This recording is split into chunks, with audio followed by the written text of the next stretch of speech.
안녕하세요. 한림학원 대표원장 홍용영입니다. 드디어 아이들 우여곡절 많은 모평을 받네요, 아이들. 아, 어떠셨어요? 혹시 뭐 보는 게 좋은 게 아니고 안 보는 게 좋았던 거나 뭐 이렇게 생각하시는 건 아닌지 모르겠습니다. 아이들이 뭐 실전적으로 시험을 봤는지 아니면 뭐 좀 연습용 같이 좀 봤는지는 모르겠는데 사실 저희 오늘 이제 설명회 계획은 학생부 종합전형 관련된 설명이에요, 사실. 근데 이제 학평과 관련된 약간의 코멘트, 그다음 그걸 어떻게 받아들일 것이 좀 좋을까, 그걸 좀 말씀드릴까 합니다.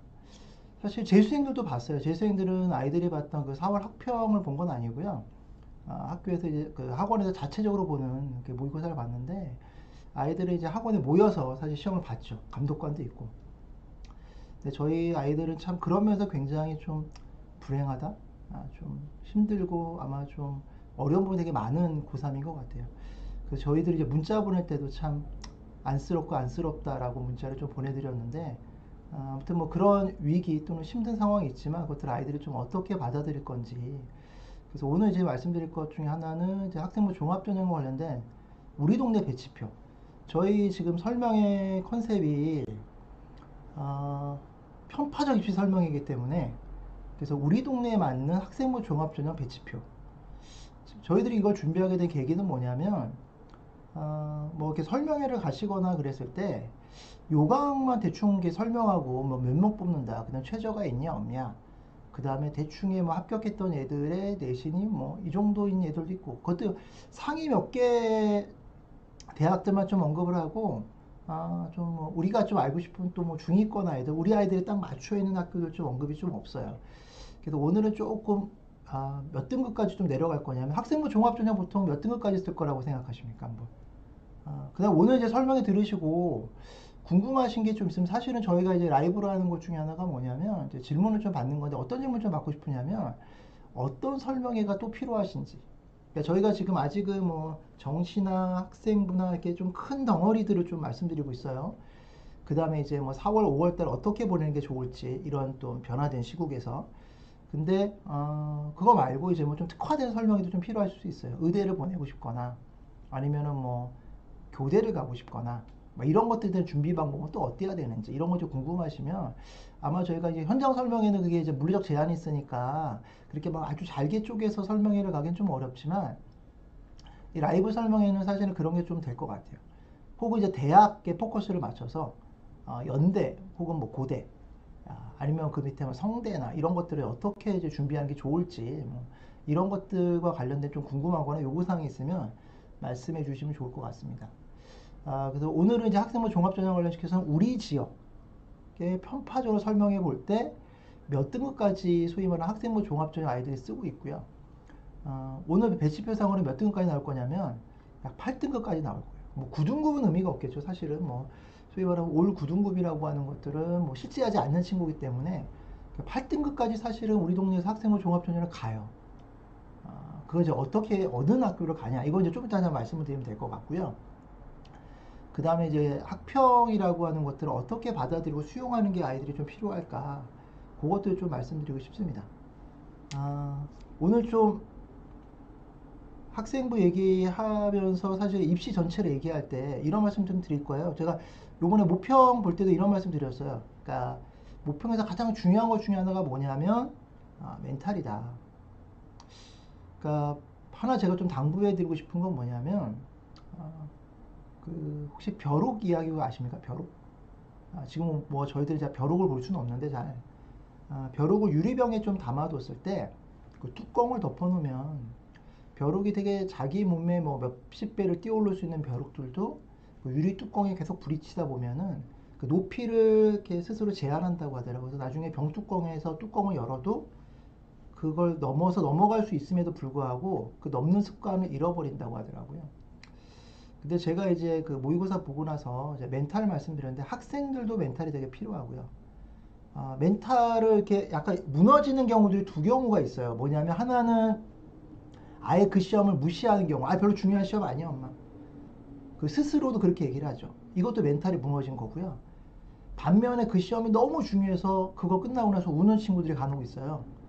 그것도 멘탈이 무너지는 겁니다. 사실은 이 두 양극단의 모습인데 사실은 그 중간에 어디쯤을 지켜야 되는 게 아마 학생들의 멘탈을 지키는 방식일 거고, 부모님의 멘탈은 제가 이런 말씀 드릴게요. 아이들을 제가 한 18년 정도 가르치다 보니까 부모님들 상대도 많이 하게 되잖아요. 사실은 뭐 컨설팅을 하거나 설명이 끝나서 얘기를 듣거나 이렇게 되다 보면은 아이들의 성적이나 대학 진학에 굉장히 중요한 영향을 미치는 요인이 뭐냐, 뭐 사교육비를 얼마나 썼느냐도 있을 수 있고, 그다음 학교가 어딘지도 있을 수 있고, 아이의 IQ가 뭔지도 있을 수 있고, 그다음 부모님의 소득일 수도 있고요, 부모님의 학력 수준일 수도 있고, 되게 여러 가지가 논의될 수도 있지만 눈에 굉장히 뚜렷하게 보이는 것 중에 하나가 뭐냐면 부모님이 갖고 있는 믿음인 것 같아요, 아이들에 대해. 아마 이제 지금 우리 아이들 고3까지 오는 동안에 엄청 많이 믿으시다가 점점 그 믿음이 약화되셨을 거예요. 예를 들면 농담 삼아 초등학교 때, 유치원 때는 뭐 대학 진학이 어디냐면 뭐 MIT, 서울대, 의대 이러시다가 점점점 사실은 그 눈높이를 내리시죠. 그러니까 소위 말하는 좋은 대학이 옛날에는 MIT하고 서울대밖에 없었다고 한다면 점점 좋은 대학이 많아지는 느낌들. 그래, 현실에 타협해야지 뭐 이런 식이에요. 그러니까 우리 아이들에 대한 기대치가 점점 낮아지잖아요. 그게 아이들한테 어떤 느낌을 주는 것 같으냐면, 제 생각에는 그 아까 벼룩을 가뒀을 때 뚜껑이죠. 그 부모님들이 갖고 있는 눈, 그게 하나의 뚜껑 역할을 하는 것 같아요. 예를 들면 서울대를 목표로 하는 친구들은 뭐 연고대 갈 수도 있고요. 아니면은 성대, 서강대 목표로 하는 친구들 같은 경우는 나중에 중대를 목표로 하는 친구들은 그 밑으로 가요. 그러니까 사실 자기 목표치를 달성하지 잘 못하는 경우가 되게 많습니다. 그래서 제가 좀 부탁드리고 싶은 건 뭐냐면, 결국은 실패할 수도 있음에도 불구하고 끊임없이 아이들을 믿어주시는 게 필요할 것 같아요, 제 생각에.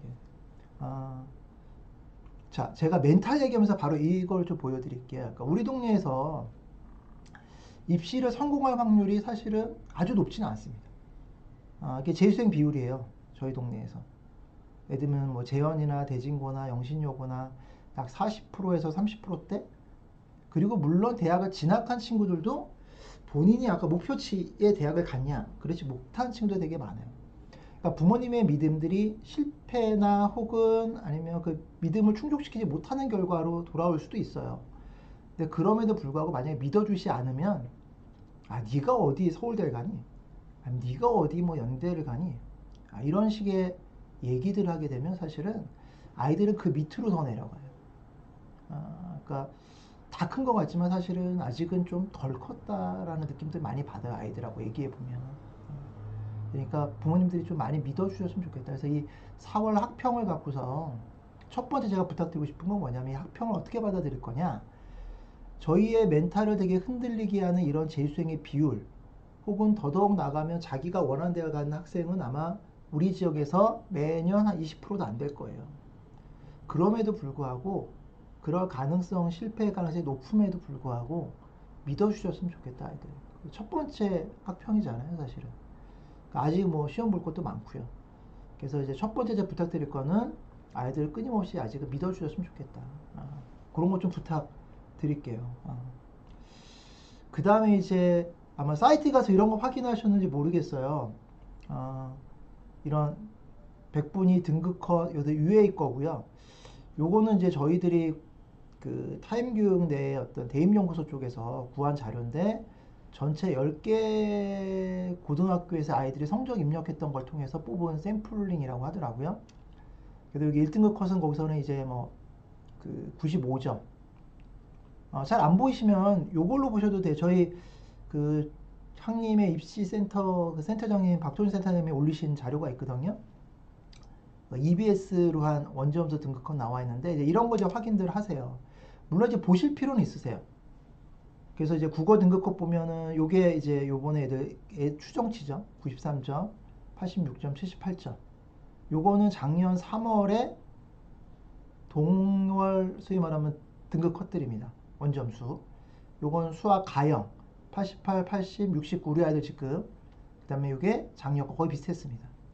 물론 이걸 갖고 간접적으로 좀 추정을 해볼 수 있어요. 우리 아이들의 위치가 어떤가 해서 이제 등급컷들 확인하는데, 제가 이런 말씀 설명회 때 많이 드려요. 그러니까 제가 이제 재수생들을 가르치다 보니까 이런 걱정, 높아심들 많이 말씀드립니다. 뭐냐면 고3까지 준비하면 대부분 다 실패해요. 그러니까 좀 심하게 말씀드리면 재수행까지 준비해야지 성공할 수 있다. 그럼 재수행까지 준비하는 방법 중에 하나가 뭐냐? 제가 이제 입시에 대해서 하나 여쭤볼게요. 다 아마 대답하실 수 있는 부분이니까 뭐 대답하셔도 됩니다. 설명에 잘 들어주셔서 감사합니다. 첫 번째 말씀드리고 싶은 건 뭐냐면 수능은 상대평가인가요? 절대평가인가요? 몇 과목은 절대평가고 몇 과목은 상대평가죠. 영어 절대평가, 뭐 한국사 절대평가, 뭐 나머지 상대평가. 그럴 텐데 저는 이런 말씀 좀 드리고 싶어요. 그 모의고사는 어떤가요? 학평이나 모의고사는 절대평가인가요? 상대평가인가요? 그럼 반응들은 뭐 수능과 똑같이 이렇게 말씀하시고 그래서 등급 컷을 확인하시는데 우리나라의 모의고사를 내거나 아니면은 수능을 내시는 분들이 난이도를 실패하는 경우가 있긴 하지만 그럼에도 불구하고 그건 어떤 정상 범위 내에요. 그래서 제가 이제 요번에 모의고사를 아이들이 어떻게 받아들였으면 좋겠냐면 요번만이 아니고요. 그 다음에 앞으로 볼 6월 모평, 9월 모평도 다 어떠냐? 다 절대평가를 일단 받아들였으면 좋겠어요. 그 절대평가의 의미는 제가 이제 오답 개수로 많이 말씀드려요. 아니면 원점수. 지난번에 이제 정시 준비를 어떻게 할 거냐 이런 말씀을 좀 드렸는데 예를 들면 수능 만점 받았다. 이런 친구들은 사실은 우리의 원래 목표는 뭐냐면 수능 만점이겠죠. 만약 수능을 준비하는 친구들이 한다면. 그러니까 제가 원칙과 소위 말하면 약간의 기술, 그러니까 입시 컨설팅은 기술이에요. 근데 만약 수능 맞은이한테 나중에 정시에서 소위 말하는 컨설팅을 할 게 별로 많지는 않습니다. 그 친구 장래희망과 맞춰보고 뭐 이런 것들만 하겠지만 실제로 만점 받은 친구라면 자기가 원하는 대학을 가겠죠. 그러니까 그런 원칙들을 잘 해놓는 게 중요해요. 그러니까 뭐냐면 문제의 난이도 떠나서 원점수가 어떤가. 그래서 사실은 모의고사는 다 절대평가를 생각하시면 좋겠어요. 그리고 그걸 기준으로 내 위치를 파악하시면 제일 편해요. 물론 수능으로 들어갈 때는 상대평가를 고려해야 되겠죠. 나중에 전략을 짤 때. 그러니까 원서를 쓰거나 나중에 수능에서 뭐 수시 원서를 쓰거나 정시 원서를 쓸 때는 전략이 필요하지만 그 전까지 준비 과정은 어떠냐? 나와의 싸움이에요. 내가 몇 점을 돌파할 것인가? 내가 소위 말하는 90점대를 돌파할 건가? 수학의 30번 킬러 문제를 풀 거냐 못 풀 거냐? 자, 이런 것들의 싸움은 자기와의 싸움으로 잡아야지 그때를 전략으로 아주 구사하시면 안 됩니다.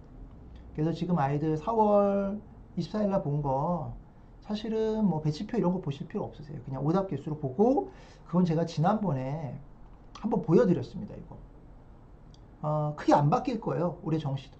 지금 아이들 성적 대비하면은 턱없이 떨어질 거예요. 왜냐면 수학 가형이 어려웠다고 많이 생각하시는데 실제로 이제 선생님들하고 얘기해 보면 뭐 아주 까다로운 문제는 아니었다라고 이제 얘기들을 좀 하십니다. 그래서 보면은 그냥 원점수 집어넣으시면 돼요. 영어 빼고 우리 아이가 몇 점대 맞고 있는가. 그래서 뭐 기본적으로 본다면은 중앙대 예를 든다면 중앙대다. 그러면 270까지예요. 그러면 3점짜리 10개 틀리면 딱 돼요. 탐구 포함해서. 한국사 빼고 영어 빼고. 그러면 대충 중앙대 가는 성적이 나왔는지 안 나왔는지. 그렇게 우리 아이의 정시를 파악해 보시면 됩니다. 자, 이런 얘기하면 좀 많이 또 흔들리세요. 왜냐면 아직 탐구 정리 안 돼 있을 거고 아이들. 그쵸? 고3 애들 같은 경우에. 그 다음에 뭐 수학 같은 경우에서도 아직 정리가 좀 덜 된 부분이 있을 거고 뭐 이런 식의 걱정들 하면서 올라갈 걸 물론 기대를 하긴 하지만 이걸 그대로 점수에 대입해 보면 우리 아이 성적은 굉장히 많이 낮아질 거예요. 목표치에 비해서. 탐구까지 다 정리돼서 우리 아이가 의대 갈 나이 성적이 나왔는지 어떤지 잘 모르겠지만 그렇게 다 기대보다는 떨어져 있을 가능성이 되게 큽니다. 그래서 믿기가 어려워요. 사실 믿는다는 거 뭐냐. 아까 제가 이제 믿음 얘기 드렸는데 믿음 얘기 드리고 딱 이거 보여드리면은 야 너는 내 멘탈을 흔들어 놓고서 다시 무슨 멘탈을 잡아라 뭐 이런 얘기를 하냐 이렇게 얘기할지 모르겠는데 믿을 수 없을 때 믿어주는 게 믿음이죠 사실. 그러니까 믿음을 당연히 줄 수 있는 아이한테 그냥 믿음 주는 거. 우리 학교 모의고사 보면 한두 개밖에 안 틀려. 걔는 항상 믿을 수 있겠죠 사실 부모님. 쟤는 딴 건 모르겠는데 공부는 하고 있을 거야. 이건 믿을 건데 만약 우리 아이가 뭐 240점 나와요. 250점 나온다. 그때도 믿어줄 수 있어야 돼요. 그리고 그게 말로 믿는 거면 안 돼요 사실은. 이것도 이제 부모님들이 소위 말하면 자기 최면을 좀 하셔야 됩니다. 왜냐하면 아이들이 사실은 다 알아요. 부모님의 뉘앙스, 표정, 눈빛. 그래서 진짜로 믿어주셨으면 좋겠다. 그리고 물론 그 믿음이 9월까지 믿어주시고요. 9월에 뭔가 꽉 났다. 그때부터 이제 뭐냐면 이게 원칙이고요. 이제 기술이죠. 우리 아이가 자기 스스로 해결할 수 없다. 이 아이는. 그럼 이제 부모님들이 원서를 어떻게 쓸 거냐. 이 고민들을 좀 더 심도 있게 하실 필요가 있다. 물론 그 준비는 계속 해오겠지만 그 전부터도 상담을 통해서. 그래서 이것들이 이제 원칙이고요. 제가 볼 땐 이거는 기술이에요. 그리고 이게 원칙이에요. 물론 나중에 표점 계산하게 될 거고 백분위 계산하게 될 거예요. 하지만 지금 모의고사는 그냥 원점으로 받아들이면 깔끔하다. 등급컷 보실 필요 없다. 그래서 제가 이제 모평에 대한 의미를 좀 말씀드리고 싶은 건 뭐냐면 두 가지였습니다. 하나는 멘탈을 잡고 우리 아이들을 지켜주는 거, 믿어주는 거, 그게 첫 번째. 두 번째로는 절대평가를 받아들였으면 좋겠다. 상대평가를 보지 마시고. 그러면 재수생이 들어와도 안 흔들려요. 우리 아이의 위치가. 그렇게 한번 생각해 보시면 될 것 같고요.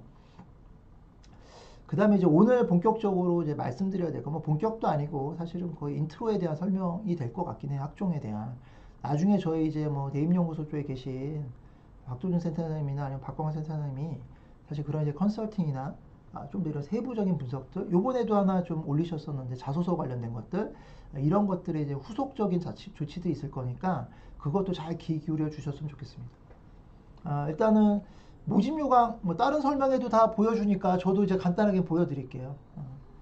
일단은 뭐 가나다라 순으로 봤고요. 고대부터 시작해서 고대가 지금 교과 전형을 좀 많이 늘렸고 제가 교과는 뺐습니다. 학교 추천은 빼고 종합 전형에 해당되는 거, 특기 전형이 계열 적합성으로 바뀌었고요. 특기 전형에 해당되는 게 실제로는 특기 전형입니다. 495명 특기가 없어지고, 그 다음에 작년에 고교 추천 2하고 그 다음에 일반 전형이라고 하는 게 합쳐져 갖고 학업우 수형이라고 하는 일반 전형을 만들었어요.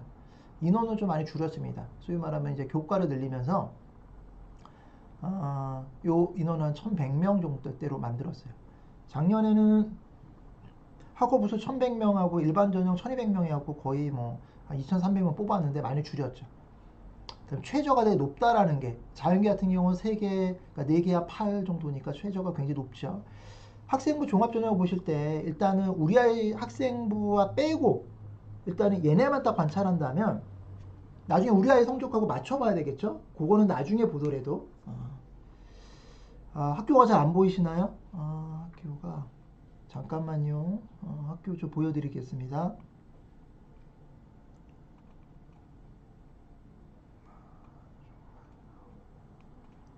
요거는 보이죠? 요게 좀 안 보이네. 요게 고대고요. 요게 동국대. 요게 서강대 겁니다. 위에게 고대, 그 다음에 동대, 그 다음에 서강대예요. 맨 위에 있는 게 고대입니다. 고대.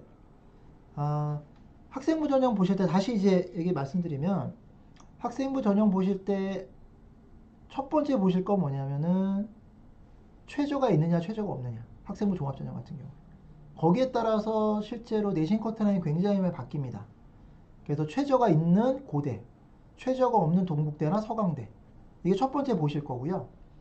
두 번째로는 서류로만 뽑는지 아니면은 면접을 보는지예요. 뭐 특히 1단계, 2단계로 주로 나눠지는데, 예를 들면 동대과 한번 잠깐 보시면 두 번째 게 동대과이 되고, 동대과 두드림이라고 하는 거는 1단계 서류하고 2단계 면접이 들어가죠. 근데 소위 말하면 학교장 추천 인재 같은 경우는 서류 100이에요.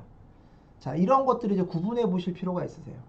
그 다음에 세 번째 보실 게 뭐냐면, 서강대 거 잠깐 보시면 1차와 2차가 있어요. 요 1차는 수시 전형이 수시 1차 전형이고, 요건 수시 2차에 있어요. 요거에 따라 컷이 좀 바뀝니다. 그러니까 제가 결론부터 일단 잠깐 내려보면 요것도 마찬가지예요. 뒤에 한번 가볼게요. 요건 보이시죠? 요거 요건 서울대, 시립대, 성균관대, 숙명여대 이렇게 나눠져 있는데, 얘네도 보면 최저가 있느냐 최저가 없느냐, 요것도 한번 잠깐 비교해 볼게요. 이화여대 같은 경우에 중대랑 한번 잠깐 비교해 볼게요. 이화여대하고 중대하고 실제로 정시 커트라인이나 학생부 커트라인이 좀 비슷하게 그려지는 경우들이 있는데, 실제로 정시 커트라인은 비슷한데 학생부 커트라인은 중대가 좀 더 높아요. 그 이유가 뭐냐면은 최저 조건이 있어요. 이대는 중대는 없는데. 그러면 첫 번째 최저가 있는 학교들이 내신이 낮아집니다.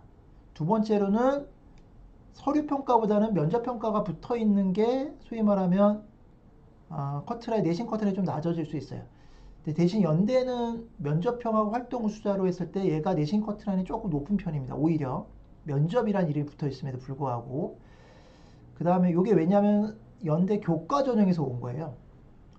근데 이것도 이제 점점 내신을 조금씩 덜 보려고 하는 시도들이 조금 있습니다. 그러니까 서울대로 얘기하면 직윤에 가까워요. 이게 서울대 일반 전형에 좀 가깝다고 보시면 됩니다. 그 다음에 이제 중대 걸로 하나 예를 들어 볼게요. 중대 거로 보시면 다빈치형하고 탐구형이 있는데 둘 다 서류 100이에요. 그러면 내신은 주로 어디가 높고 어디가 좀 낮을까요? 내신이. 이 탐구형이 주로 이제 외고 자사고 애들이 좀 쓰기도 하지만 실제 결과치로 봐도 다빈치형 같은 경우는 내신이 1점대 후반에서 2점대 초반 정도에 끝나요. 반면에 탐구형 같은 경우에서는 문과 같은 경우는 외고 애들까지 쓰면 4점대까지 내려가기도 하고요. 이과 같은 경우에서는 자사고 애들 포함해서 실제로 내신 커트는 2점대 후반 정도에서 형성됩니다. 그러니까 같은 학교 학생부 종합전형에도 불구하고 실제 커트라인을 본다면 달라져요. 그러니까 이런 것들을 구분하셔야 돼요. 그래서 순위를 좀 매겨보면 아까 제가 다시 최저가 있느냐 없느냐, 두 번째로는 면접에 결합되어 있는지 서류만 보는지, 세 번째로는 수시 1차냐 2차냐. 요 다빈치형이 1차하고 탐구형이 2차로 가요 보통. 얘네가 시기가 바뀌었던 적도 있지만 보통 그렇게 분포됩니다. 그래서 그런 것들 갖고서 소위 말하는 이제 우리 아이들 어디를 공략할 건지, 우리 아이가 내신이 좋게 형성되어 있다 그러면 써야 될 전형들과 같은 학교지만, 반면에 모의고사 좀 잘 나온다 그때 공략해야 될 것들. 그래서 특히 모의고사 잘 나오는 친구들이 공략하는 학교들이 고대 같은 경우를 많이 좀 공략하고 있다고 보시면 될 것 같아요. 그 다음에 이제 학생부에 대한 일반적인 평가인데, 제가 이제 지난번 설명회 때 말씀드렸지만 학생부가 비교과 영역하고 학생부 종합전형이 교과 영역으로 나눠지는데, 교과 영역은 이제 8번 항목이죠 주로. 그래서 이제 원점수랑 과목 평균하고 표준 편차하고 그 다음에 뭐 석차 등급하고 이런 거 나와 있는데, 사실은 요것만 보는 게 요즘에 뭐 재치 점수까지 반영해서 이제 교과 전형이라 주로 불려지고, 종합 전형은 요것만 보는 게 아니고 이것들 이제 총체적으로 고찰하는 거라고 얘기하지만, 소위 말하는 대입 공정성 조치들 때문에 이 영역이 갖고 있는 영향력은 상당히 줄어들 가능성이 높다. 그러니까 브라인드 서류 평가 때문에 되게 적낸다고 말씀드렸어요. 그래서 실제로 3학년 가서도 이런 활동의 내역들, 특히 이제 3학년 1학기 때 거의 활동을 할 수 없었기 때문에 이거에 대한 보완이나 이거에 대한 실적들을 적을 수가 없기 때문에, 사실은 실제 내신 관리가 좀 중요한, 학생부 종합전형으로 가기 위해서는 내신 관리가 좀 중요한 거, 그 다음에 뭐 격가지를 좀 한다면 자기소개서와 관련된 걸로 조금 보완해 보는 방법, 이 부분에 대한 거 아마 그렇게 된다고 보시면 될 것 같아요. 자, 근데 특히 이제 학생부 전형 중에서는 원래는 세특 기록 상황에서 이런 것들이 되게 중요했어요. 제가 이제 여기 노랗게 표시를 해놨는데, 요거는 서울대 발표 자료입니다. 서울대에서 직관 능력이 좋음, 수학에 대한 사고력이 뛰어남, 이런 것들이 이제 세특에 기록되어 있는지. 제가 이걸 보여드린 이유는 뭐냐면, 좀 이따가 이 세특 기록을 양적인 평가 방식으로 바꿔서 보여드릴 거예요. 그때 아마 좀 참고해서 보실 수 있을 겁니다. 요게 몇 번 들어가 있는 걸 저희가 세놓은 자료들이 있거든요. 그러니까 서울대 합격하거나 또는 뭐 학생부 종합전형에 붙었는데, 내신은 조금 떨어진 학생 중에 붙었는데 실제로 세특 기록에서 긍정평가가 몇 번 들어가는지 통계적 분석을 했던 자료들이 좀 있어요. 그것들로 저희들이 좀 아까 제가 이제 학생부 전형에 대한 배치표 요거 좀 보여드린다는데, 그때 좀 참고 자료가 될 것 같습니다. 그래서 요것도 사실은 예전에는 중요성이 굉장히 많이 증가했고, 특히 상위권 대학에서 많이 봐요. 서울대를 포함해서. 근데 그게 좀 중요성이 좀 떨어질 가능성은 좀 있긴 합니다. 그렇지만 나머지 창체 활동이나 수상이나 이런 것들, 3학년 때 기록될 수 없는 내용들을 좀 보는 거. 근데 이것도 아마도 5월 달에 애들이 정상적으로 개학을 하게 된다면, 소위 말하면 이제 오프라인 수업이 가능하게 된다면 그때 좀 기록될 수 있는 내용들일 것 같습니다. 이것도 만약에 우리 아이들이 거기에 들어갈 수 없다면, 좀 만약에 계약하지 못하게 된다면 조금 요 비중도 줄어들 가능성이 좀 있다고 보시면 될 것 같아요. 자, 근데 사실 올해 이제 제가 이제 그런 말씀 드렸어요. 그 브라인드 평가 때문에 문제가 되는 게 뭐냐면, 학교에 대한 포트폴리오 제공이 안 된다. 그러니까 이거 이중적인 거라고 제가 말씀드렸어요. 하나는 고등학교에서 제공하는 포트폴리오하고 대학에서 만들어 온 포트폴리오. 사실은 좀 유력적인 거는 사실은 고등학교 거보다는 대학에서 만들어 놓은 포트폴리오가 되게 유력적일 텐데, 그게 이유가 뭐냐면 요것 때문이에요. 요것도 저희 이제 그 타임교육의 본사에서 만든 자료인데, 요거 한번 잠깐 실질평가 시간이에요. 우리 아이들 이제 고대 기준입니다. 고대. 요게 이제 심사기일 요 기준으로 따져보면 2018년도였는데 2019학년도 원서 접수를 하고 나서 자기소개서 입력 마감까지 하고요. 9월 13일. 그럼 나중에 1단계나 서류평가는 최종 발표를 하기 위해서 남는 시간은 45일 정도예요. 그럼 45일 동안 아이들 학생부를 검토해야 돼요. 학생부를 검토하는데 경쟁률 따져보면 그때 이제 고교추천 1, 고교추천 2, 일반. 일반은 물론 이제 요것도 이제 나중에 좀 여유가 조금 있긴 합니다. 면접일이 좀 달라졌으니까. 자, 보시면 심사 대상자가 2만 명이에요. 그러면 일일 평가 인원은 46명이고 시간당 5.8명을 봐야 돼요. 시간당 5.8명 보려고 한다면 거의 6명이잖아요. 그럼 10분에 1명씩. 근데 그것도 혼자 안 보고 2인 1조로 봐야 되잖아요. 그럼 실제로 볼 수 있는 것들은 5분 정도 할당돼 있어요. 입학사정관에. 물론 대학에서는 이제 이런 전임 입학사정관만 쓰는 게 아니고 위촉 입학사정관을 사용하거든요. 그래서 요 인원으로 늘려서 사실은 아이들의 학생부를 검토할 수 있는 시간을 좀 더 확보합니다. 근데 이제 위촉 입학사정관들은 뭐냐면 이제 대학 교수들이니까 전문적으로 아이들의 학생부를 분석할 수 있는 능력이 사실 없어요. 그 다음에 대학에서 사실 교수들을 불러서 교육을 시키긴 하는데 교수님이 잘 안 오세요. 그리고 나중에 이제 문서로 제공되거든요. 그런 교육 내용들이. 근데 교육 내용 중에 문서로 제공될 것 중에 사실은 이제 고교별 포트폴리오들이 있어요. 그러니까 그것들 갖고서 이제 학교들을 조금 더 솎아내고 골라내는 과정도 있는데 올해 그 작업, 작년부터 그 작업을 하기가 조금 어려워졌고 올해는 본격적으로 금지시킨 상황이기 때문에 사실 이게 굉장히 어려움을 겪을 거예요. 그 다음에 대입공정성 방안 중 하나가 이제 의제기가 가능하다고 말씀드렸잖아요. 그런 문제 때문에 대학들은 더 많이 교과 성적으로 많이 갈 가능성이 좀 높아요. 물론 이제 보완 작업들이 있겠죠. 교과 성적이 좋은 지역의 아이들이 학업 능력이 높다고 볼 수 없기 때문에 그것들에 대한 보완책들을 계속 준비하고 있긴 하겠지만 사실 올해 완벽한 대비는 좀 쉽지 않은 상황일 거다라는 생각이 좀 듭니다. 그래서 이제 그런 것도 이런 물리적인 한계 이런 것들 때문에 교과 성적이 좀 중요하다고 보여지고요. 제가 이제 오늘 설명에서 되게 중요한 내용들 중에 하나가 일단 요거부터 한번 말씀드려볼게요. 이제 배치표예요. 배치표. 이거 잘 보이시나요? 혹시? 요거는 저희가 이제 그동안 이제 학님이 이 중계동에 있었던 게 98년부터예요. 그러니까 우리 아이들 태어나기 전부터. 저도 여기서 이제 수업한 게 2002년부터 수업하기 시작했거든요. 아이들 컨설팅도 하고. 그러니까 그 자료들 중에서 뭐 사실 이제 옛날 자료들은 점점 버려가고 최근 자료들은 축적해가고 그래서 그걸 통해서 약간 평균치들을 잡은 겁니다. 이건 무식한 방법 중에 하나예요. 학생부 전형을 누가 이딴 식으로 하냐라고 할 수도 있어요. 하지만 이런 기준표들은 조금 갖고 있을 필요는 있을 것 같고요. 그래서 저희가 좀 상위권 친구들하고 어디까지 말씀드렸냐면 8등급. 아까 제가 이제 모두에 말씀드렸지만 8등급까지도 학생부 쓸 수 있습니다. 실제로 제가 보낸 아이들 중에서도 7등급 대 아이들 중에 학생부로 간 4년제 대학도 간 애들이 좀 있어요. 그래서 학생부 전형을 어디까지 어떻게 쓸 수 있는지는 기본적인 아웃라인을 잡아드릴 필요가 있어요. 왜냐하면 다들 깜깜이 전형이라고 얘기하시니까. 그리고 이걸 갖고서 나중에 대학 간 애들을 이제 적용해 드릴 거예요. 얘가 잘 간 거냐 못 간 거냐, 평타냐, 그냥 갈만했냐, 아니면 갈만하지 않은데 극적으로 간 거냐, 뭐 이런 것들이 되겠죠. 다시 앞으로 와볼게요. 한번. 자, 이거 이과 기준입니다. 이과 기준. 일단 1.6등급 정도까지.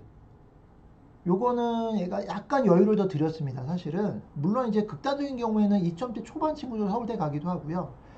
올해 같은 경우에 연대 면접형 같은 경우를 1.9대가 간 경우도 있어요. 일반고 기준입니다. 소위 말하면. 그 다음에 이제 서울교대. 여기 고등학교 기준은 어디라고 보시면 되냐면, 저희 이제 뭐 메이저 고등학교라고 하는 중요 고등학교와 그 다음에 약간 뭐 보편적인 선상에 들어있는 고등학교, 고고한 중간쯤 라인이라 보시면 돼요. 예를 들면 이제 메이저 고등학교 얘기하면 이제 선덕이나 대진이나 대진여나 서라벌이나 재현이나 뭐 이 정도. 그다음 그 약간 그 밑에 있는 대학 고등학교들 있죠. 그 밑에 좀 포진하고 있는 이과로 따지면 영신이나 용화나 혜성이나 아니면 청원은 조금 애매하긴 하겠지만 그 라인 정도라고 보시면 돼요. 그 중간쯤에. 그래서 원래대로 한다면 아까 이제 메이저 고등학교로 얘기했던 고등학교들은 조금 더 요거보다 내신이 약간 내려도 되고요. 그렇지 않고 약간 비메이저 고등학교에 해당된다고 하신다면 그거보다 내신을 조금 더 올리셔야 돼요. 근데 제가 지금 아주 그냥 간단한 보편적인 기준치를 보여드린 거라고 생각하시면 될 것 같아요. 그래서 1.6에서 보통 내신상으로만 지원 가능한 것들은 고대 교과까지. 여기 지금 종합전형이지만 교과까지도 가능하고요. 서울대 직윤도 물론 쓸 수 있는데 서울대 직윤은 쓰시려고 한다면 이거보다 내신 훨씬 더 많이 보시는 게 좀 좋겠다고 생각하시면 되고요. 우리 아이들 보낸 대충의 수상은 32개 정도 되고 최우수상 개수로 따진다고 한다면 한 3개 이상 정도. 세특 아까 제가 잠깐 보여드렸죠. 서울대 자료 갖고서 세특의 긍정평가가 한 40회 이상. 물론 이 긍정평가 잘 안 해주는 학교가 있어 선덕고가 대표적입니다. 선덕은 내신 요거보다 좀 더 보시면 돼요. 긍정평가 많이 안 합니다. 그 다음에 1.8 정도 가면 이제 쓸 수 있는 게 우리 동네가 사실 생각보다는 성대, 서강대를 잘 못 가요. 그 다음에 한양대는 내신 등급으로 보는 건 큰 의미는 없을 수 있지만 실제로 갔던 애들의 내신 평균들이 대충 그래요. 얘네가 이제 내신을 반영하지 않고 나머지 요소를 보겠다고 하는데 실제로 갔던 애들, 왜냐면 얘네들이 이제 수상을 많이 보는데 한양대가 실제 교과 우수상 받은 애들이 많이 되거든요. 그런 거면 교과 우수상 받은 애들 내신이 나쁠 리가 별로 없어요. 그러니까 그런 거 감안하시고 보시면 됩니다. 그래도 한 1.8 정도 되는 애들. 그리고 실제로 학생부로 메이저 의대를 많이 공략은 못해요. 물론 최저 잘 맞춰주는 걸로 한다면 가능성은 있어요. 사실은 학생부 종합전에서 의대 라인 같은 의대는 제가 설명 한번 나중에 다시 한번 해보겠습니다. 그다음에 뭐 평균 수상 개수는 26개, 긍정평가 30회. 뭐 그 정도로 포진돼요. 그다음에 간호학과 애들 이제 여학생들 많이 가고 싶어 하는데 보통은 2점대 초반 정도까지가 소위 인서울권에 있는 간호학과 아니면은 조금 뭐 경기권으로 가는 간호학과들 갈 수 있다고 보시면 될 것 같고요. 자, 고대가 여기 들어가 있어요. 고대. 그 다음에 중대 다빈치 아까 제가 말씀드렸죠. 중대 탐구형이 여기 들어갔죠. 그러니까 고대 일반 같은 경우는 2.5까지 나오는데 우리 아이들이 내신 2.5 넘어가면 재수생 중에 있어요. 근데 고3 중에 2.5 넘어가면 고대 최저가 잘 안 나옵니다. 그래서 물리적으로는 가능할 수도 있지만 최저 때문에 안 나올 수도 있다. 2.5까지 내려가는 거는. 그 다음에 2점대 후반이면은 경희대, 시립대, 홍대, 건대. 물론 2점대 후반 정도 갖고서도 홍대, 건대 다 떨어진 경우도 있어요. 그러니까 제가 이제 러프한 수준에서 말씀드린다고 보시면 될 것 같고요. 3.0 정도면 이 정도 동대, 숙대. 그 다음에 이제 3.5 넘어가게 되면 요 인서울 커트라인에 있는 학교들이 되겠죠. 그러니까 3.5 밖으로 나가기 시작하면 학교에서 어떠냐면 이제 서울권은 좀 어려워요. 요 서울에 진짜 서울 약간 밖에 있는 가천대. 그 다음에 여기 보면 이제 전문대 보건학과들. 우리 여학생들 좀 많이 씁니다. 전문대 보건학과들. 그 다음에 지방 보건. 요 전문대 보건학과들은 그래도 서울권에 있는 또는 경기권에 있는 애들이고 이제 지방권으로 이제 5점대면 지방권으로 가고 5점대 밖으로 나가면 지방 사립대나 잘하면 국립대도 가는 경우가 있어요. 그 다음에 8.0까지가 지방 전문대들. 실제로 여기는 뭐 미달이니까 9점대 뭐 8점 얼마나 쓸 수는 있습니다. 합격도 가능하고요. 그 다음에 세특평가들 요칭도는 주로 뭐냐면 뭔가 우수함, 탁월함, 뭐 모범적임, 성실함 이런 표현들보다는 주로 이제 어떤 것들을 많이 갖고 있냐면 참여했다. 이런 거 중심으로 많이 기록됐다고 보시면 될 것 같아요. 그래서 지금 제가 이제 간단하게 이 배치표를 좀 보여드렸습니다. 그러니까 이걸 기준으로 이제 조합을 다시 가져가야 돼요. 얘도 우리 아이가 1.6인데 수상이 없어요. 그럼 얘는 한 등급 떨어진다고 생각하시고, 왜냐면 서로 상보적입니다. 그러니까 이렇게 교과 영역에 대한 것들하고 소위 말하면 교과를 벗어나는 영역과 관련된 것들 있잖아요. 그 두 가지를 갖고서 이제 상보적 관계로 보시면 될 것 같아요. 만약에 1.8인데 수상이 뭐 40개 이상이다. 그럼 얘는 이 정도 그레이드로 올라갈 수도 있겠죠. 그래서 이제 그런 아이들이 서울대 일반 전형 같은 게 합격하는 경우도 있고 뭐 그런 거라고 보시면 될 것 같아요. 그러니까 이것들을 좀 구분해서 보실 필요는 있을 것 같다. 자, 그 다음에 더 중요한 거 하나 좀 말씀드려 볼게요. 이제 우리 아이들 기대를 어디까지 할 거냐. 아까 제가 이제 믿어달라고 했는데 그 믿음을 무조건 믿어달라는 뜻은 아니에요. 우리 아이들 3학년 1학기 대신이 제일 중요하고 제일 많이 반영되죠. 그래서 정말 뭐 의지에 불타기도 해요. 뭔가 뒤집기. 그래서 저랑 이제 상담할 때도 뭐냐면 선생님 제가 1, 2학년 때 조금 놀았는데 3학년 때 극적으로 많이 올리고 싶고 올릴 수 있을 것 같아요. 제가 이제 본격적으로 할 거고 실제로 수능하고도 연계성이 있기 때문에 제가 안 할 이유도 없어요. 자, 그래서 사실은 애들이 하는데 뭐냐면 이거는 그냥 여태까지 이제 저희들이 상담하거나 컨설팅했던 애들의 성적의 변화들이에요. 이거 이제 보는 법 제가 말씀드려 볼게요. 아주 어렵지 않습니다. 그냥 자, 1학년 내신이에요. 1학년 내신. 소위 이제 주로 1학년 내신 뗀 것 중에서는 국영수, 과, 이과 애들 같은 경우에 그래서 1등급에서 1.5등급 나오는 친구, 1.6에서 2.0, 2점에서 3.0, 3점에서 4.0, 4점에서 5.0, 5점에서 6등급 정도까지. 아마 요 밖에 나가면은 뭐 내신 많이 올려서 어디 갈 거예요. 이런 얘기는 많이 안 할 거니까 아이들이. 그 다음에 요거는 3개년간 내신이에요. 그러니까 3학년 1학기 때 내신까지 저희 이제 학생부 갖고 있는 애들 중에서 이제 분석한 자료들인데요. 요건 토탈. 1학년 때 이런 내신 받았던 애들의 32%가 거의 비슷한 성적을 유지했어요. 1학년 때 성적. 그 다음에 요 내신 가졌던 애들은 요만큼 떨어진 거. 그러니까 요 두 개 합치면은 한 65% 정도 되죠. 65에서 66%. 그쵸? 그러니까 요런 퍼센티지가 딱 맞지는 않는데요. 저희들이. 근데 거의 얼추 맞습니다. 자, 보시면 요런 그래프를 그린다고 보시면 돼요. 요게 소위 말하는 정상분포들이에요. 정상분포. 요게 이제 포진하고 있는 거. 뒤에 것들에서 조금 변화들이 좀 있습니다. 요 뒤에 거 뺐는데 6등급 밑에 애들 뺐는데요. 잠깐 보시면 만약에 우리 아이가 1학년 때 3등급 대를 맞았어요. 걔네들은 토탈로 2, 3학년 때 엄청 잘 봐서 1에서 1.5등급 전교 1등 되는 거죠. 토탈 내신에서. 없어요. 통계적으로 보면. 그냥. 요 정도 가는 건 0.4% 아이들이 있는 거죠.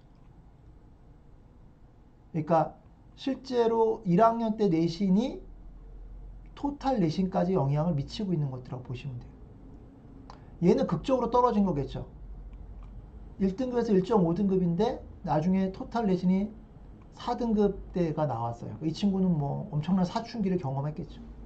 부모님 속이 엄청 썩었을 거예요. 이 정도 떨어졌으면.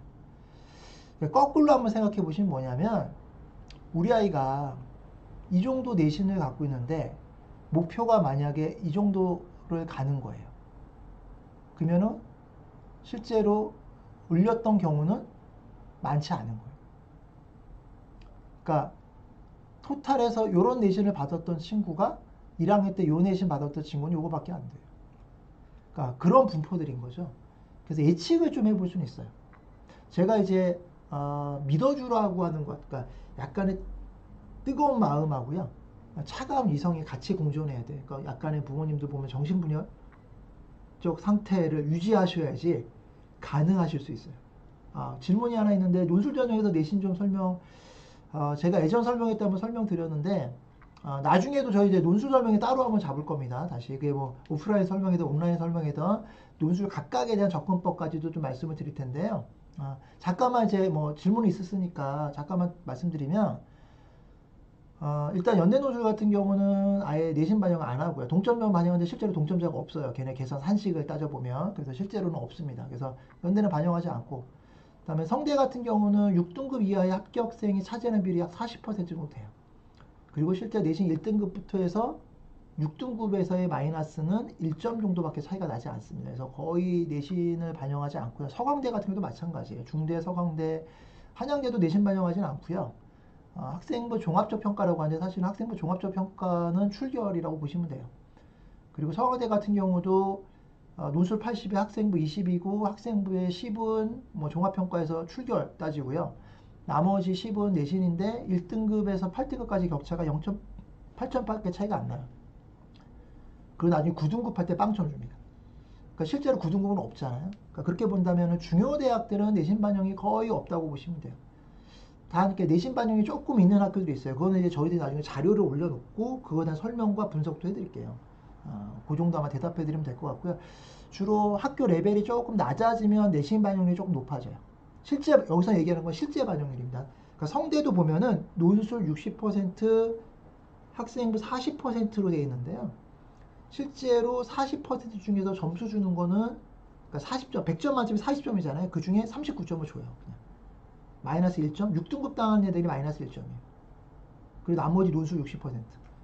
그러니까 실제 논술 전형에서는 내신을 거의 반영하지 않는다. 그 이유는 내신 반영을 하게 되면 사실은 교과 좋은 애들이 많이 붙기 때문에 근데 그런 건 사실 내신 논술의 취지에 잘 안 맞아요. 왜냐하면 이제 소위 말하면 교과 내신만 좋은 친구들이 갖고 있는 한계들을 대학들이 알고 있기 때문에 이제 그런 것도 이제 섞어내고 있다고 보시면 될 것 같습니다.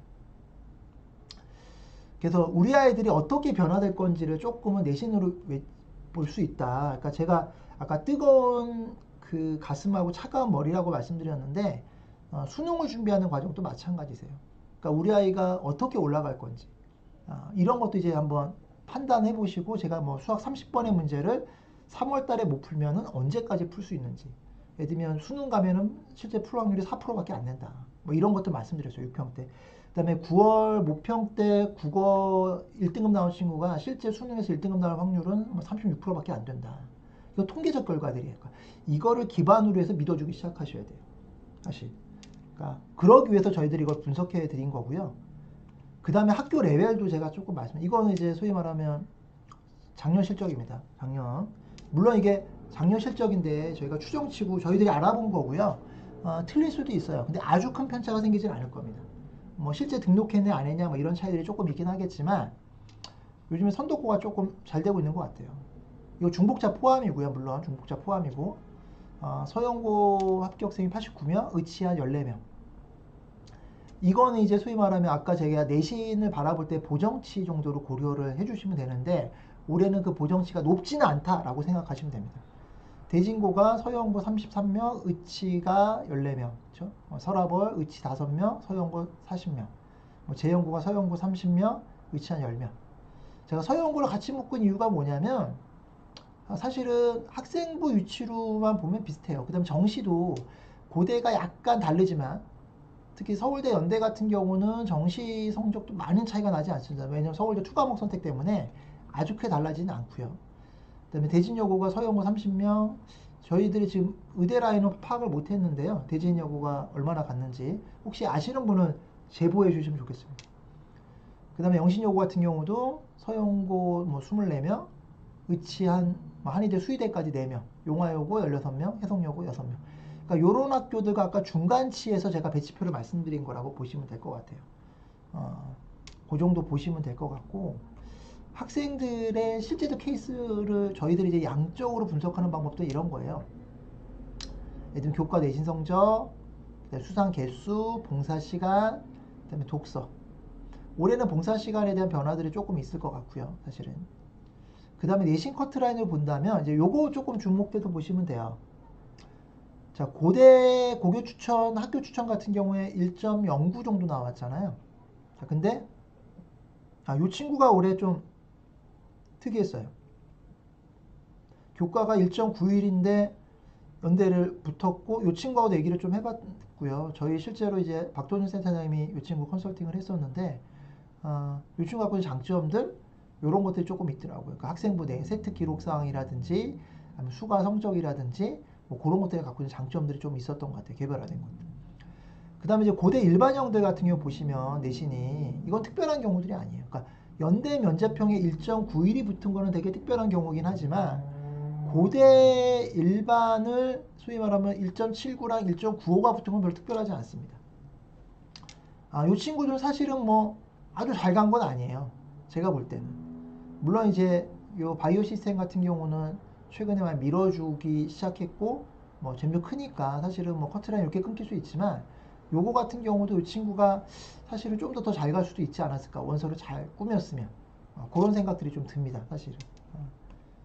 그리고 그래서 학생부상으로 아까 제가 고대 잠깐 보여드리면 여기 1.95인데 여기 가보시면 배치표상으로 보시면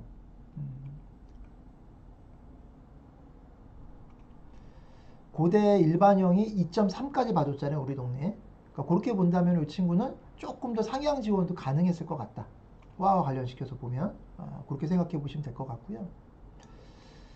그 다음에 조금 중하위권 대학으로 내려가면 내신들 보시면은 2.02 이 친구 같은 경우도 사실은 조금 더 상향해서 몇 개 걸릴 수도 있었을 것 같아요.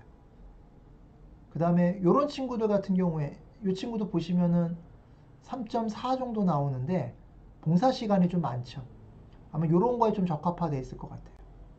봉사 시간 좀 많은 거. 수능이 좀 안 나오는 상태이기 때문에. 그 다음에 2.4. 그 정도 라인. 그러니까 지금 보시면 동대하고 중대하고 보시면 얘가 내신은 더 좋잖아요. 얘가 그런 면에서 본다면 잘 간 거겠죠. 봉사도 얘가 많고 독서도 더 많아요. 수상도 얘가 더 많고. 근데 나머지 상황들을 조금 고려해 보실 필요가 있을 것 같아요. 이제 나중에 분석하실 때 그런 건 이제 질적평가에 좀 들어가는 부분들이 될 것 같고요. 이제 운도 좀 작용하는 것들이 좀 있고. 요런 개별적 케이스들은 사실 이제 우리 아이들 학생부 갖고서, 그러니까 제가 아이들 학생부 보면 어떤 느낌이 좀 드냐면, 진짜 다 달라요. 그러니까 지금 그 새싹이 돌 때 보시면 멀리서 보면 이런 말 있잖아요. 가까이 봐야 뭐 이쁘다, 뭐 자세히 봐, 오래 봐야 이쁘다, 뭐 이런 얘기 하는데 실제 아이들 학생부도 많이 들여다보고 이렇게 발라내고 보면 실제로 그 차이점들이 좀 있습니다. 그러니까 소위 진로 계획과 관련된 문제들이 이 두 친구들의 격차를 만들어낼 수도 있어요. 그러니까 되게 많은 것들을 상상해낼 수 있게 하죠, 사실은. 그래서 그런 것들을 이제 아이들에 대한 구체적인 걸 알고 싶으시면 사실 이 설명에만으로는 좀 부족하고요. 컨설팅을 좀 신청하시거나 이런 것들을 좀 대비하실 필요가 좀 있을 것 같습니다.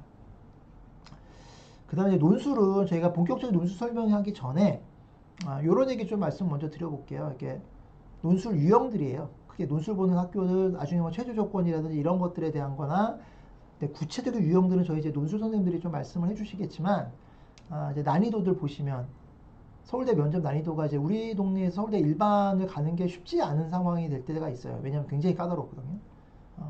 그 다음에 연대 논술도 좀 만만치 않은 편이고 의대 논술도 마찬가지예요. 의대는 뺐는데 그 다음에 이제 한양대, 시립대 얘네들은 주로 뭐냐면 증명형 문제들이 좀 많이 나오는 학교들. 그러니까 우리 아이가 그래서 실제로 한양대 어떤 경우도 있냐면요. 수능에서 4등급 나왔던 수능 수학 가형이 4등급 나왔던 애들이 한양대 붙은 경우도 있어요. 저희 재원생들 중에서. 그러니까 왜냐하면 요거는 수능형 문제들겠죠. 계산형 문제들은. 근데 증명형 문제인데 어떤 파트가 특별히 강한 친구들이 있어요. 그런 경우에 소위 말하면 이제 대박이 나는 경우도 좀 있겠죠. 그래서 우리 아이들 중에서 전반적으로 수학의 전 영역이 약한 게 아니라고 한다면 특화시켜서 그런 부분에 대한 접근들이 조금 필요할 것 같습니다. 그래서 혹시 이제 내신이 아까 제가 이제 대충의 배치표를 보여드렸잖아요. 그 배치표의 기준으로 해서 우리 아이가 안 올라갈 수도 있다라는 걸 전제로 물론 올라가면 좋겠지만 지금 여기 안 올라갈 수도 있으니까 올라갈 수 있으면 좋겠지만 이걸 전제로 해서 목표 대학이 우리 아이들 배치표로는 갈 수 없는 데다 만약에 그러면 논술을 시작하시긴 하셔야 돼요. 아니면 수능에 대한 집중력을 더 높이시거나 제가 이제 대치동하고 우리 동네의 가장 큰 차이점 중에 또는 재수생과 우리 지역의 아이들의 가장 큰 차이점 중에 하나가 뭐냐면 정시를 시작하는 타이밍이 되게 늦다라고 많이 말씀을 드렸어요. 그러니까 뭐 무슨 말씀이세요? 아직 저는 내신과 정시를 같이 하고 있는데 이런 말씀 많이 하시거든요.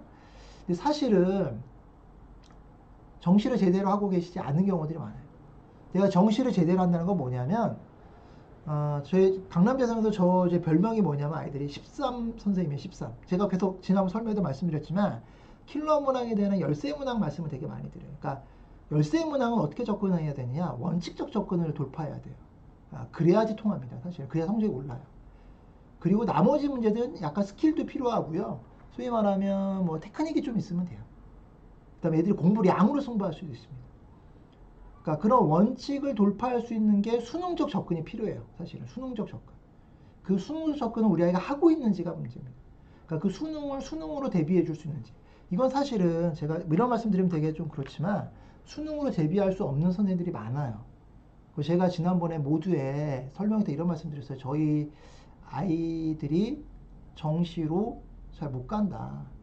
대치동 애들에 비해서 우리 아이들이 뭐 부족한 것도 아닌데 머리가 나쁜 것도 아니고요. 교육률이 떨어지는 것도 아닌데 왜 안 되냐? 수능으로 대비를 못 하고 있어요. 아이들이. 자기들은 하고 있다고 착각하는데. 그러니까 열세 문제 빼고는 대비하고 있죠. 근데 사실 열세 문제를 포함한 킬러 문항에 대한 대비는 잘 못해요. 이게 수학이든 과학이든 탐구든. 그것들에 대한 대비들이 좀 필요할 것 같고요. 질문이 있는데 제가 조금 이따 한번 말씀드릴게요. 사실은 저희 선생님들도 잠깐만 광고를 해드릴게요. 그러니까 사실은 수능적인 준비가 되게 잘 돼 있는 선생님들이 되게 좀 많이 생기셨어요. 그 전에 좀 저희도 부족했고요. 그래서 제가 이제 대성이 있으면서 대성에 계신 선생님들 부탁도 드리기도 하고 저희 선생님들 지금 중계에 원래 계셨던 선생님들과 컨텐츠 공유도 같이 하시고 그러니까 수능적 컨텐츠겠죠 주로. 그래서 요번에 아마 그 4월 학평과 관련된 설명회들이 지금 대성마이맥 주로 저희 출강하시는 분들이 스카이에듀하고 대성마이맥하고 이투수 선생님들이 계신데 그분들이 다 지금 그 수능 요 학평에 대한 분석을 다 올려놨어요. 그래서 저희 밴드에도 링크를 걸어 놓을 거니까 거기 들어가서 선생님들이 소위 말하면 이제 그 학평에 대한 것들에 대한 분석 설명회들을 어떻게 수능식으로 접근하는지 그 아이들한테 한번 보여주는 것도 좋으실 것 같아요. 수능 대비하실 때. 그러니까 제가 이 사고력을 만들지 않으면, 그러니까 소위 말하면 좀 지약을 한다면 지약적 사고력. 사실은 이번에 지약 애들 되게 많이 틀린 것 같지만 사실은 되게 쉬웠다고 얘기하시더라고요. 사실은 저희 이윤식 선생님이 별로 어렵지 않았다. 그러니까 재수생들이 보면 사실은 웃어요. 근데 애들 지금 등급컷 나온 거 보면 또 웃기죠. 그러니까 나중에 6월이나 9월에 갔을 때 소위 말하면 킬러에 해당되는 탐구의 두 문제들 어떻게 애들이 접근할 건가. 제가 계속 걱정은 우리 지역 애들이 국영수 관련된 거는 커버가 될 때가 많아요. 상위권 아이들이 정시로 많이 준비돼. 근데 결국 탐구에서 밀린다 그랬어요. 그러니까 111 나오는 국영수에 111 나오는 애들이 탐구에서 평균 뭐 1.8등급 이런 거 떨어지니까 그거는 왜냐면 아이들이 공부를 그동안 아는 게 아니고 어떻게 하면 수능식으로 접근할 건지 애들이 아직 모르는 거예요. 제가 이제 기회가 문과 쪽 설명할 땐 제가 사실은 국어 비문학 갖고서 말씀을 한번 드렸어요. 문과 쪽 설명할 때, 이과 쪽 설명할 때 그런 말씀 안 드렸는데 사실은 아이들한테 어떻게 소위 말하면 비문학 지문을 소위 그 수능적으로 접근할 건가에 대한 설명을 애들한테 했어요. 그러니까 문제집을 여러 번 볼 거냐 말 거냐부터 시작해서 스킬로 접근할 건지 독해력으로 접근할 건지 이런 것들 갖고 얘기를 좀 드렸었는데 오늘은 뭐 그런 얘기 해야 될 것까지는 아니고요. 수능 얘기하는 것도 아니고 단 내신에 대한 기대치, 내신이 어느 정도 올라갈 건지 통계적인 결과들 그거에 반영해서 수능적으로 어떻게 접근할 건지 안 되면 논술로 어떻게 갈 건지 이런 것들의 판단들을 내리기 시작하셔야 됩니다. 그리고 아이들에 대한 믿음을 정말 주셨으면 좋겠습니다. 그 다음에 질문하신 분이 하나 있어요. 수상에서 과목별 수상은 각 하나로 카운트 되는가요? 이거는 사실은 이제 저희들이 그 개수를 셀 때는 이 지금 제가 보여드린 개수는 하나씩 카운트 되는 건 아니에요. 근데 학교마다 물론 이게 이제 이렇게 오해하실 수가 있어서 제가 이런 말씀 드릴게요. 뭐냐면 대학에서 정말 이걸 카운팅하는가? 서울대는 명백하게 활짝 띄었어요. 우리가 세특 개수를 세거나 수상 개수를 깨시 천박하지 않다. 이렇게 막 얘기해요. 서울대는. 그 실제 이게 맞을 수도 있어요. 그 다음에 수상 개수가 되게 적었던 애가 서울대 가는 경우도 있거든요. 그러니까 서울대 말이 맞을 수 있어요. 우리는 그렇게 수의와 애들한테 뭐 수상 개수나 봉사 시간을 계산하거나 세특의 개수를 세거나 이런 거 하진 않는다. 우리는 정량평가가 아니고 정성평가다라고 얘기를 하지만 저희들이 이제 계산하는 건 뭐냐면 사후적으로 계산해 보는 거예요. 합격했던 애들, 우리들이 이제 데리고 있던 애들이나 학생부를 갖고 있던 애들이나 컨설팅 했던 애들이 사후적으로 계산해 보는 거. 그러니까 학교에서 수상 개수를 과목별로 뭐 세냐 안 세냐 이런 건 아니에요. 근데 지금 저희들이 계산하는 것들은 소위 기본 과목들, 그러니까 중요 과목 기준으로 세요. 그래서 그것도 이제 카운팅해서 는 거라 보시면 되고요. 지금 보여드린 거 아까 뭐 40개 이상이다 이런 것들은 이 과목별로 수상 개수를 센 거라고 보시면 되고 대학들은 실제로 세고 있지는 않는다고 얘기하고 실제 서울대는 그럴 것 같아요. 단 결과론적으로 해석해 보면 결국은 그렇게 수상 개수에 맞는 애들이 됐다라고 말씀드리겠죠. 뭐 내신도 똑같아요. 우리 아이들은 소위 말하는 서울대 일반 전형할 때 또는 심지어 지균조차도 걔네 학생부 종합전형 얘기하니까 소위 말하면 그거를 점수화시켜서 소위 말하는 데트 점수 집어넣고 이러지 않는다고 얘기하지만 실제로 결과적으로 내신이 한 1.6대 이내 밖으로 나간 친구들은 잘 안 되더라. 1.6대 안으로 들어가 붙더라. 뭐 이런 것들이 이제 소위 말하면 결과적으로 해석해 보니까 그렇다고 보시면 될 것 같아요. 제가 이제 오늘 뭐 학생부 준비 전략과 관련된 것까지 얘기 드린 건 아니고요. 어떤 학생부를 갖고 있는가 지금 미천으로 그걸 기준으로 해서 소위 말하면 우리 아이는 어떤 위치에 있을 건가. 거기에 따라서 우리가 빨리 전환을 할 게 뭔지 아니면 계속 밀고 나갈 건지. 그러니까 제가 뭐 속편하게 이런 말씀 드려요. 학생부로 갈 놈들은 빨리 보내줘라 그냥. 그리고 우리 아이들은 정시로 가거나 아니면 노술로 가거나 뭐 이런 식의 전략도 나쁘지 않다. 이렇게 말씀드렸어요. 그 다음에 이제 그 마지막으로 하나 좀 부탁드리고 싶은 것 중에 하나가 단기적인 것 같지만 사실은 장기전이에요. 엄청난 우여곡절이 많으실 거예요. 아이들하고. 그 다음에 하루에도 몇 번씩 아이들의 감정과 부모님의 감정들이 왔다 갔다 할 겁니다. 근데 그것들에 대한 어떤 일정 정도의 퀄리티를 유지하는 거잖아요. 그러니까 제가 이제 리역이라는 얘기를 되게 많이 드려요. 그러니까 예를 들면 이제 수능의 원칙은 사고력을 평가하는 열세문항이라고 제가 말씀드리는데 이런 얘기입니다. 국어 독해에서도 소위 말하는 사고력으로 독해하는 친구들은 어떠냐면 일관된 점수가 나와요. 소위 말하면 90점이면 90점, 95점, 95점, 80점이면 80점이 일관되게 별로 변동이 없어요. 꾸준해요, 그냥. 반면에 스킬로 푸는 친구들은 기복이 되게 심합니다. 어쩔 때 1등급 찍고 어쩔 때 4등급 찍고. 그런데 어머님들이 갖고 있는 또는 아버님들이 갖고 있는 어떤 그 마인드 있잖아요. 어떻게 보면 이 마음의 심, 아이들을 지켜낼 수 있는 것. 이것도 뭐냐면 이걸 갖고 계시잖아요. 그럼 평정심을 유지하시는 거예요. 그래서 끊임없이 입시 갈 때까지 그걸 꾸준하게 지켜줄 수 있는 거 있잖아요. 그때 아이들이 힘을 받습니다. 힘을 내고요. 그리고 그런 아이들도 많이 봤어요. 그러니까 그렇게 믿어주셨으면 좋겠고 저희도 그런 믿음에 조금이라도 도움될 수 있도록 이런 설명회를 포함해서 여러 가지 아이들 관리에 신경 쓰도록 하겠습니다. 오늘 설명회 끝까지 들어주셔서 감사하고요. 다음에는 저희가 이제 좀 더 계열별 중에서도 이 자연 계열 중에 관심 분야 중심으로 다시 접근해 보도록 하겠습니다. 건강 조심하시고요. 다음 설명회 때 뵙도록 하겠습니다. 감사합니다.